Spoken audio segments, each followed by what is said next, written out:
kicked the goal, and I can tell because I've done this. You know. You're looking on the page thinking, who's this skinny little bloke with that number 7 on his back? Because life isn't easy. No. I'm not trying to get, but it's not, mate. So go to our schools and explain this to our kids that life isn't easy. Well, I get very hard on you don't all get a ribbon. I don't need this weights plan, you idiot. Like, we both know I'm not going to be here next year. Like, let's not sugarcoat it. Footy. Righto. Father, son. Yeah. Were you, growing up, you said your dad never put any pressure on you. As a kid, like, we're playing against Dylan Buckley, his dad was a Carlton legend, he's going to be really good. Were you that kid? Did you see that? Yeah, 100%. Like I saw the other day, Tendulkar's son batting, and I thought, oh, heavens above.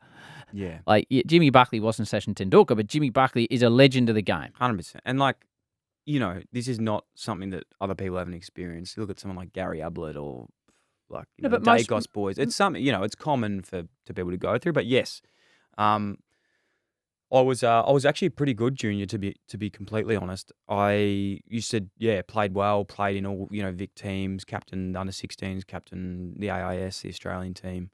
Played some, you know, really good footy and was really enjoying it at that stage, because when you're young, you just love what you're good at, you know, and like loved playing footy. So yeah, there was definitely that connotation, I suppose. So then, typically on this show, athletes that come on have been really, really successful. So you've had 8 years in the AFL system. These are my notes. Well, let's start with the start. Round 3, 2013, your first ever kick in footy. A goal. I watched it this morning, called by Brian Taylor, who is the best of the best. He's a guy I do love, Brian. I don't think he had any idea who you were. 100%. He had no idea who you were. And it's funny because I know Brian now quite well, right? But I just don't even think he would know that. So you came on as a sub, and I could tell when he's calling it. He kicked the goal, and I could tell because I've done this. You know. You're looking on the page thinking, who's this skinny little bloke with that number 7 on his back? Yeah. So how much did it mean to you and your family to pull on the jumper that your father had worn? It meant a lot. Yeah, it did.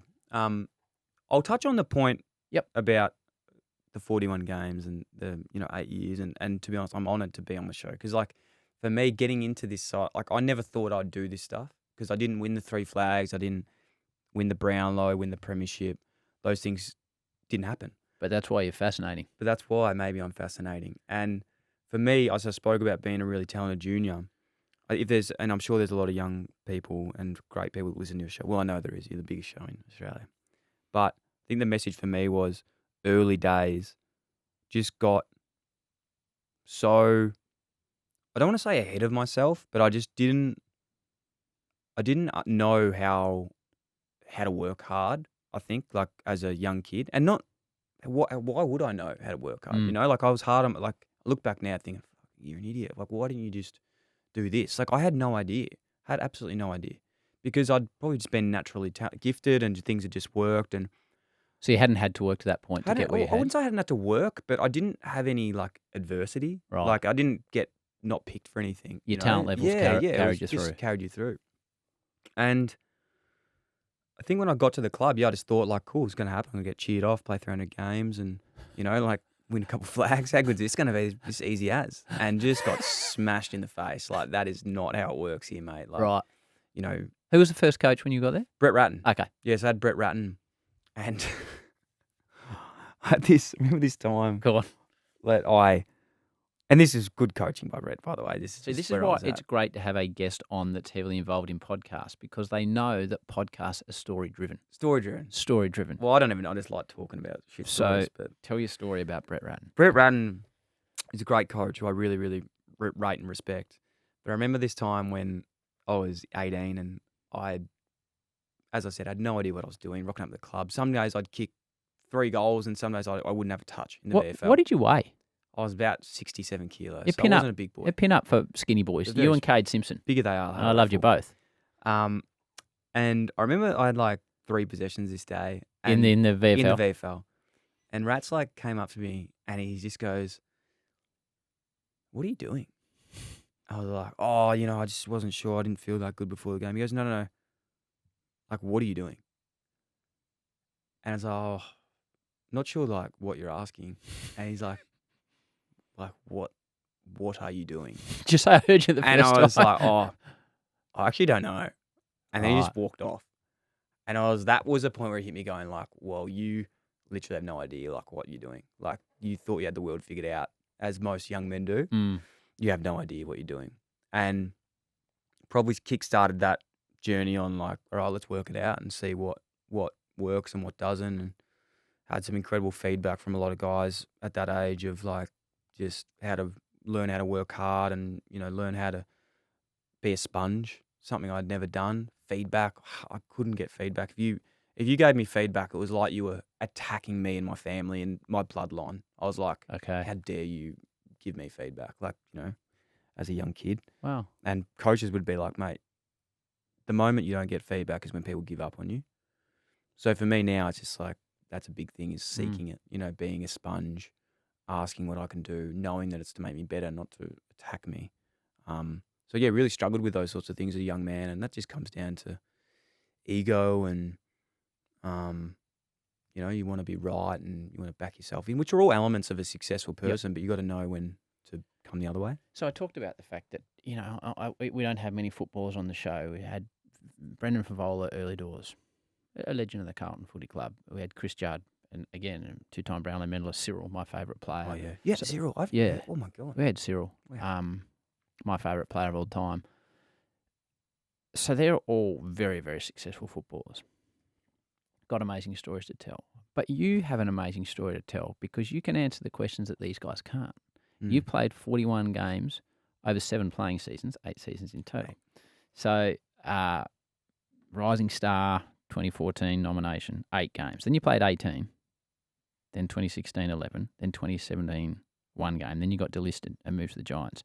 What is it like? And I ask this with the greatest possible respect. What is it like? We never hear from the non-star. Yeah. We never hear from the 23rd bloke picked.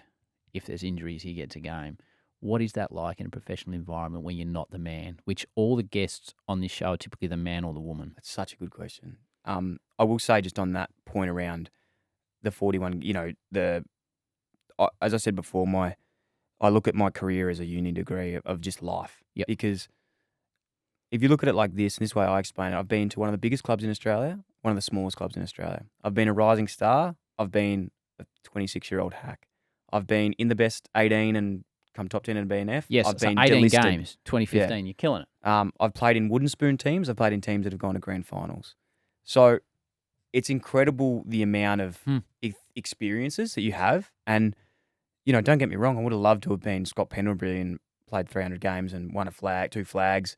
But in a way, I've experienced more than these guys. So I wear that as a badge of honour. And I'm eternally grateful for that. Like, I've literally experienced everything. But how difficult is it? It's difficult, but it sets you up for life because life isn't easy. No, Like, no. I'm not trying to get like, you know, But it's not, mate. So go to our schools Yeah. and explain this to our kids that life isn't easy. Well, I so get very all, hard on You don't AFL all get players. a ribbon. You don't. And, you know, I've signed a 3-year deal. My last 4 contracts are 1 years. So every year I was begging for another year. Like, and it got to probably every year at the end of that season. You know how comfortable that is? Like when you come to contract negotiations No, I don't. That's and what I know. belittling. But it's a good thing because it teaches you stuff.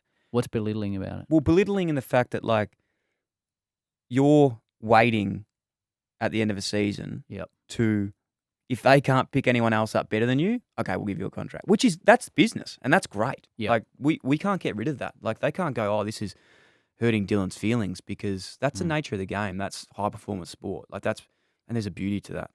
But yeah, each year, you know, I was in that position for 4 years and yeah, it was extremely difficult. Like I'm not going to lie, it was terrible. But I look back now and it's probably the best 4 years ever because what a blessing to teach me like I had 4 years to set up what I was going to do next or to know what I had to do or to know that hunger and grit to take into the next season. Like I didn't have the security to not work hard or not do things outside of the club or not make the most of every networking dinner with the club sponsor or when I spoke to the president to do this. And, you know, you got to play the game and it was awesome. It was it was very challenging, but it was bloody difficult. Like, and yeah, being that guy's not cool. Like, there was games where, I was the 23rd player, and I knew that. And when I had a meeting with Leon transparently, he said to me, Leon Cameron at the Giants, and I went up there and had a meeting with him, and he said, we're not getting you here to play every week.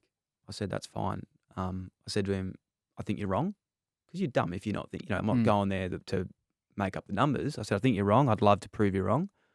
I'm going to try to. And he said, that's all we can ask for. And I was like, sweet. Played 2 games, but it was awesome. So who's the best footballer you played with?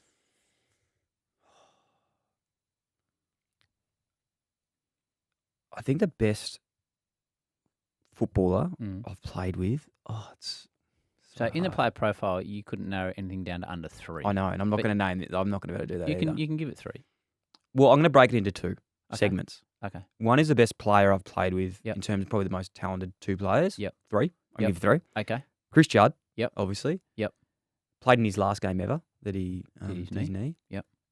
And then my 2 guys that I love and just, modern day stars and 2 really good guys that I'm lucky to call friends, Jeremy Cameron and Toby Green. Okay. So we got Judd, Cameron, and Green. Yep. So have you got another category you're going with? My other category Yep. I want to talk about is potentially the best players ever that I could have played with that didn't quite get to where. They got to where they wanted to, but I would say could have been the best ever with injuries and other circumstances. Hold that thought on those 3. Let's look at Chris Judd, Jeremy Cameron, and Toby Green. Did you have the ability to be as good a players as them? Did you look at them and think they are more talented than I can ever be? Or was it, what stopped you being those blokes? Did you have the talent to be those blokes? It's a great question. I don't think they're more talented than a lot of AFL players. Like, obviously, Chris Judd's probably the exception. Yeah. So if you're taking yourself back now with the experience and you're saying to deal, okay, you can get to that level if you do this. What weren't you doing? It's a great question. I've probably spent a lot of time looking at this, and I think the big answer I used to think was, I didn't work hard enough. That's not true. I worked so hard. I can't imagine you not. No, working I did. hard I or really something. worked hard because I'm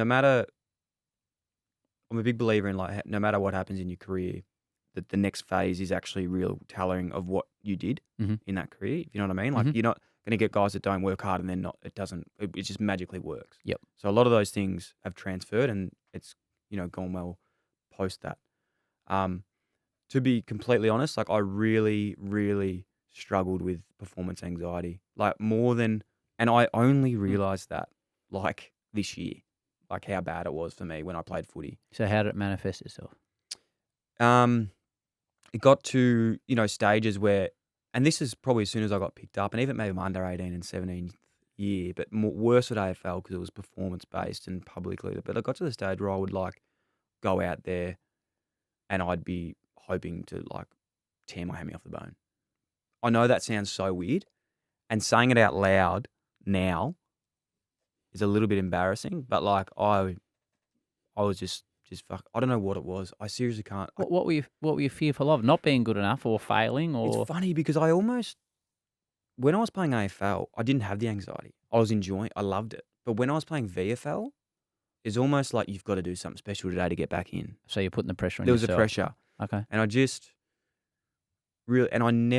I'm the biggest advocate for mental health. It's what I do now is helping people. Yes. Well, hopefully spreading that message. But I didn't want to tell anyone because I was I'm the son of, here I'm Carlton. I'm meant to, what player would go out there and hope of these things? Yep. I should be the luckiest person in the world, but I just couldn't get through a game without just freaking out. And these weren't conversations you could have Never with ever anyone? had one, never, because I was just too scared that they'd tell the coach, and then the coach would be like, what's wrong with this bloke? That's weird. Right. So you see it as more a mental difference It's between definitely you mental. and... mental is everything. Yeah. Mental's every course it player's got similar talent. And Toby would say this himself. If it was on physical attributes, yes, he's strong. He's not the best kick. He's not the best of a lot of things, but he's just got this dogged passion, grunt, grit. Those things you can't.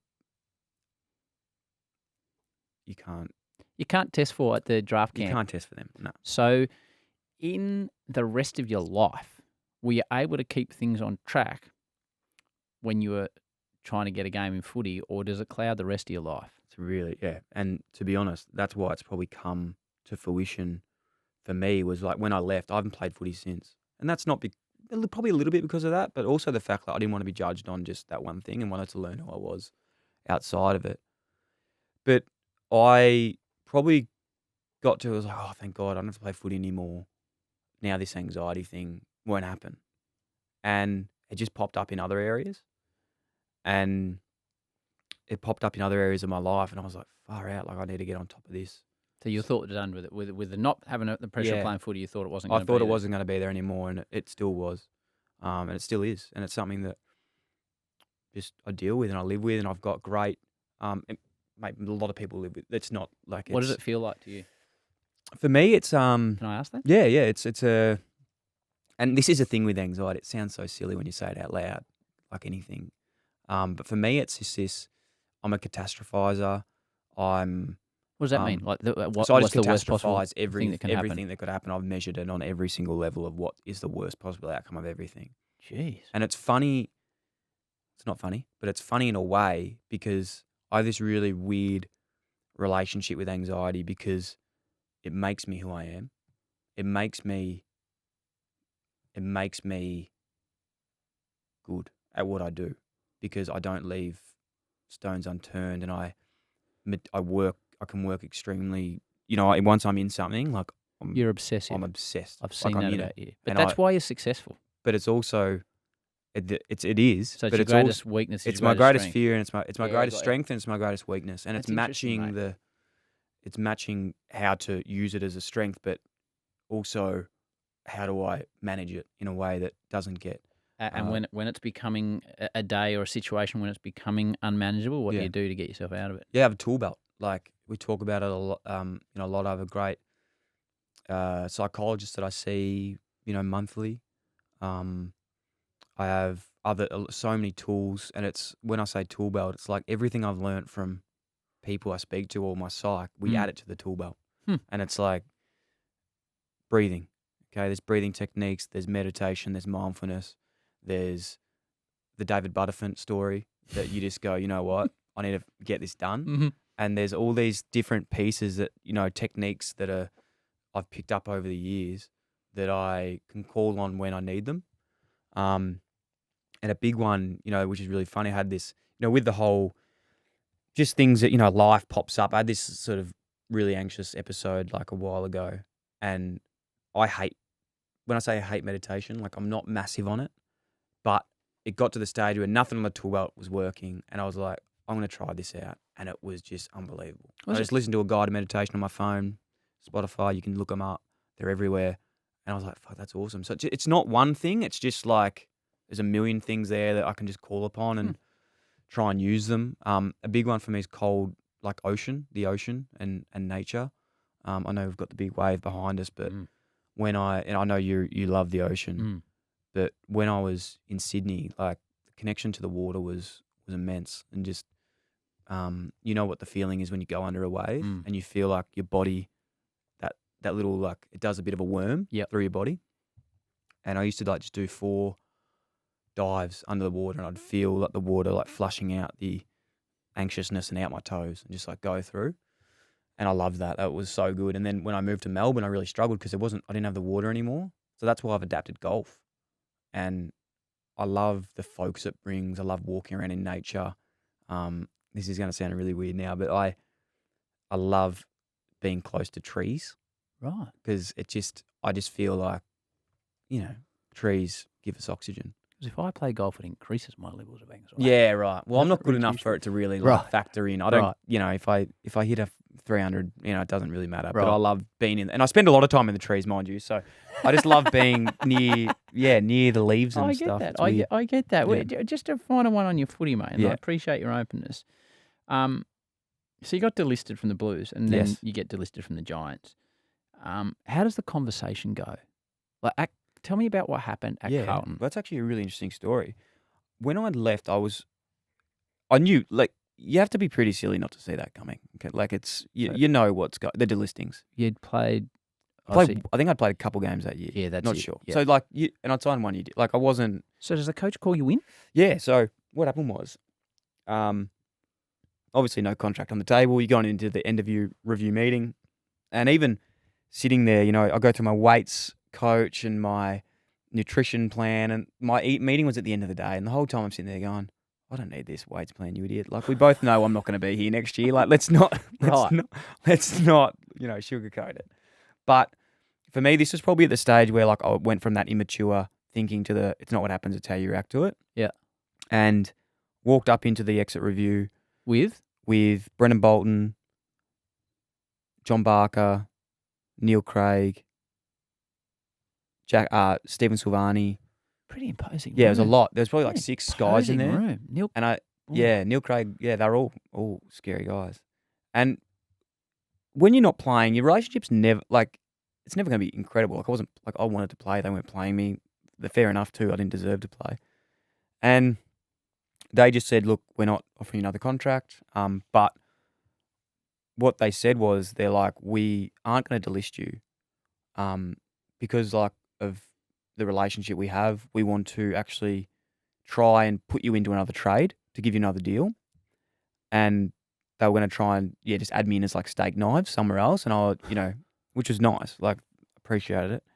But at that time, I'd seen a lot of guys come and go and leave those reviews sour, and sort of go, F you guys didn't give me the chance. And that wasn't how I felt. I wanted to live on good terms. I had a family at the club, love the Blues still to this day, like incredibly grateful for everything that went. And just had this realization, like, these guys are just doing their job. Like, I'd probably make the same decision if it wasn't me. And just honestly went in there, had this epiphany and was like, I genuinely cannot thank you enough for the opportunity. Like, it means the world.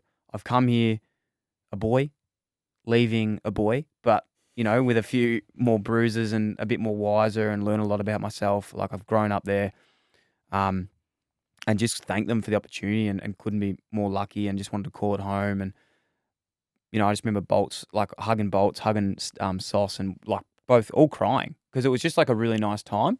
Not that I'd had the impact on Phil, but I was definitely a part of the club. of course you were. And yeah, it was a really cool moment, because that period, it is really hard to leave a place. It's like, it was like a breakup, like a mutual breakup. Yeah. But I really appreciated it. And then, like I've got great relationships with all those people to this day. Like Bolts is one of my favourite people I've met in footy. The amount I've learned from him, not so much about footy, but about life, has been crazy. Like he really helped me turn into a man, I think, with a lot of things that he taught us.